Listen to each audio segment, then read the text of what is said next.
Yeni bir şey öğrenmek zor olabilir. Öğrendiğimiz şeyleri çabuk unuturuz. Bu, birçok insanın karşılaştığı yaygın bir sorundur.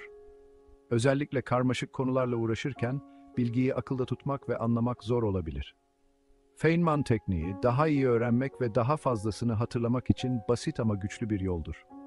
Bu teknik, bilgiyi daha derinlemesine anlamamıza ve uzun süreli hafızamıza yerleştirmemize yardımcı olur.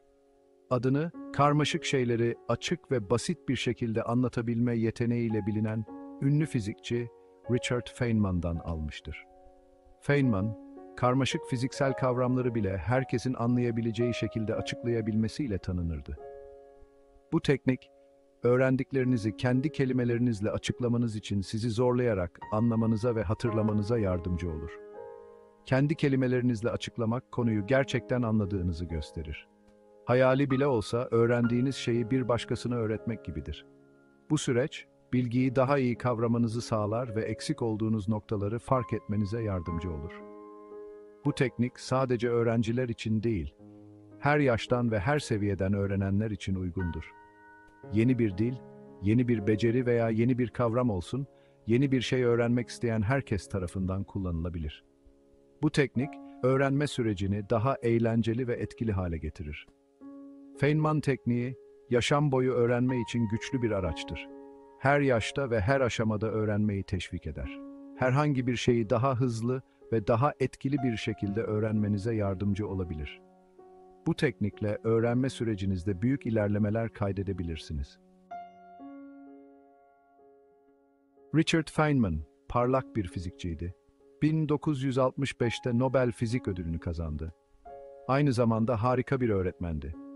Feynman, bir şeyi basitçe açıklayamıyorsanız, onu gerçekten anlamadığınıza inanıyordu. Bu fikir, Feynman tekniğinin merkezinde yer almaktadır.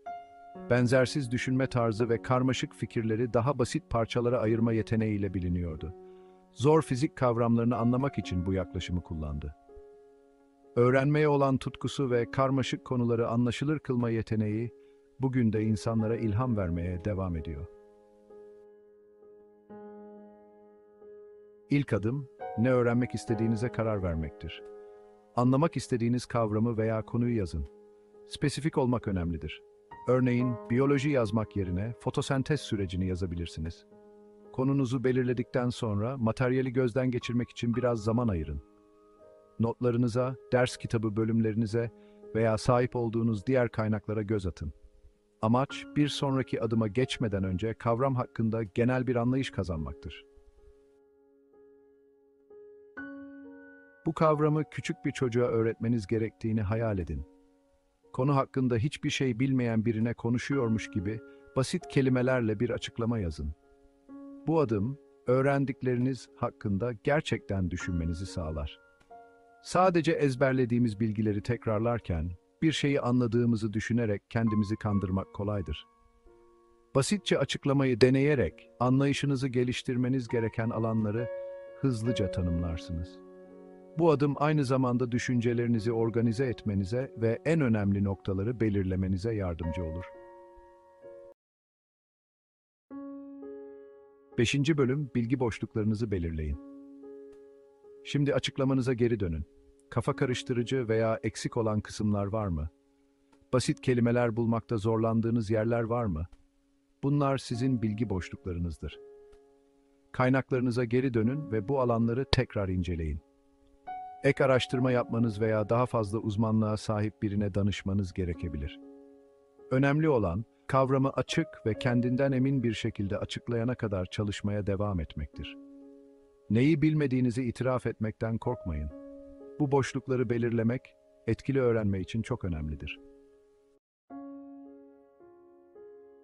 6. bölüm, basitleştirin ve inceleyin. Şimdi açıklamanızı alın ve daha da basitleştirin. Açık ve öz bir dil kullanın. Herhangi bir jargon veya teknik terimi kaldırın. Amaç, açıklamanızı olabildiğince anlaşılır hale getirmektir. Eğer basitçe açıklayabilirseniz gerçekten anlamışsınız demektir. Hatta başka birine açıklamaya çalışabilirsiniz. Bir arkadaşınıza veya aile üyenize dinlemek isteyip istemediklerini sorun. Bir başkasına bir şey öğretmek, kendi öğrenmenizi pekiştirmenin harika bir yoludur. 7. bölüm, uygulamada örnekler, matematikten tarihe. Diyelim ki Pisagor teoremini öğrenmeye çalışıyorsunuz. Teoremi ve ne anlama geldiğini yazarak başlarsınız. Sonra, sanki bir çocukla konuşuyormuş gibi, bunu basit bir dille açıklamaya çalışırsınız. Şöyle bir şey söyleyebilirsiniz. Pisagor teoremi bir dik üçgenin en uzun kenarını bulmamıza yardımcı olur. Diğer iki kenarın uzunluğunu biliyorsak, eksik kenarı hesaplamak için bu teoremi kullanabiliriz. Feynman tekniğini herhangi bir konu için kullanabilirsiniz. Örneğin, tarih öğreniyorsanız belirli bir savaşın nedenlerini açıklamak için kullanabilirsiniz. 8. bölüm aktif öğrenmenin gücü. Feynman tekniği etkilidir çünkü sizi materyalle aktif olarak ilgilenmeye zorlar. Bu teknik, öğrenme sürecinizi daha dinamik ve etkileşimli hale getirir. Pasif bir şekilde okumak veya dinlemek yerine, bilgi hakkında aktif olarak düşünür ve kendi kelimelerinizle açıklamaya çalışırsınız. Bu süreç, bilgiyi daha derinlemesine anlamanızı sağlar. Bu aktif öğrenme, beyninizde daha güçlü sinirsel bağlantılar oluşturulmasına yardımcı olur ve bu da daha iyi akılda tutma ve hatırlamaya yol açar. Beyin, aktif katılım sayesinde bilgiyi daha etkili bir şekilde işler. Bir şeyi basitçe açıklamak için çaba sarf ettiğinizde, onu hatırlamanız daha olasıdır. Bu, bilgiyi daha kalıcı hale getirir ve uzun vadeli hafızanızı güçlendirir. Aktif öğrenme ayrıca zayıf yönlerinizi belirlemenize ve anlayışınızı geliştirmenize yardımcı olur. Bu, öğrenme sürecinde daha bilinçli ve etkili olmanızı sağlar. Kendinizi materyali açıklamaya zorlayarak, bilginizdeki boşlukları daha kolay fark edebilirsiniz. Bu eksik olduğunuz alanları belirlemenize ve bu alanlarda kendinizi geliştirmenize olanak tanır. 9. bölüm etkili Feynman tekniği uygulaması için ipuçları. 1. Küçük başlayın. Her şeyi bir anda öğrenmeye çalışmayın. Öğrenme sürecini daha yönetilebilir hale getirmek için konuları küçük parçalara bölün. Bir seferde bir kavram seçin ve onu iyice anlamaya odaklanın. Bu bilgiyi sindirmenizi ve daha derinlemesine anlamanızı sağlar. 2. Sabırlı olun. Yeni bir şey öğrenmek zaman ve çaba gerektirir. Öğrenme sürecinde sabırlı olmak, uzun vadede daha kalıcı bilgi edinmenize yardımcı olur. Bir şeyi hemen anlamazsanız cesaretiniz kırılmasın. Zorlandığınızda bu sadece beyninizin yeni bilgileri işlediği anlamına gelir. Pratik yapmaya devam edin, sonunda başaracaksınız. Tekrar ve pratik, öğrenmenin anahtarıdır. 3. Farklı kaynaklar kullanın. Sadece bir ders kitabına veya web sitesine güvenmeyin. Farklı perspektifler ve açıklamalar konuyu daha iyi anlamanızı sağlar. Materyal hakkında çok yönlü bir anlayış elde etmek için farklı kaynakları keşfedin. Bu, bilgiyi daha geniş bir bağlamda görmenize yardımcı olur. 4. Ara verin. Öğrenirken ara vermek önemlidir. Kısa molalar, beyninizin bilgiyi işlemesine ve tazelenmesine yardımcı olur. Birkaç dakikalığına materyalden uzaklaşın ve beyninizin dinlenmesine izin verin. Bu, odaklanmanızı ve verimliliğinizi artırır. 5. Eğlenceli hale getirin. Öğrenmek keyifli olmalı. Öğrenme sürecini daha ilgi çekici ve eğlenceli hale getirmek motivasyonunuzu artırır. Feynman tekniğini kendiniz için daha ilgi çekici hale getirmenin yollarını bulun. Bu, öğrenme sürecini daha sürdürülebilir kılar. Örneğin, materyali bir arkadaşınıza veya aile üyenize açıklamaya çalışabilirsiniz. Bu, bilgiyi daha iyi anlamanıza ve hatırlamanıza yardımcı olur. 10. bölüm, sonuç, öğrenme potansiyelinizi ortaya çıkarın. Feynman tekniği, daha etkili öğrenmek isteyen herkes için güçlü bir araçtır.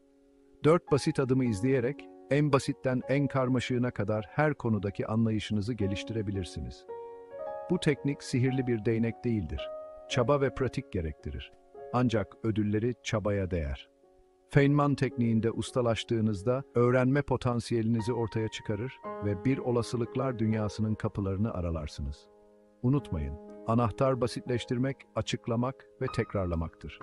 Bu yüzden bir dahaki sefere yeni bir şey öğrenmekte zorlandığınızda Feynman tekniğini deneyin. Ne kadar etkili olabileceğine şaşırabilirsiniz.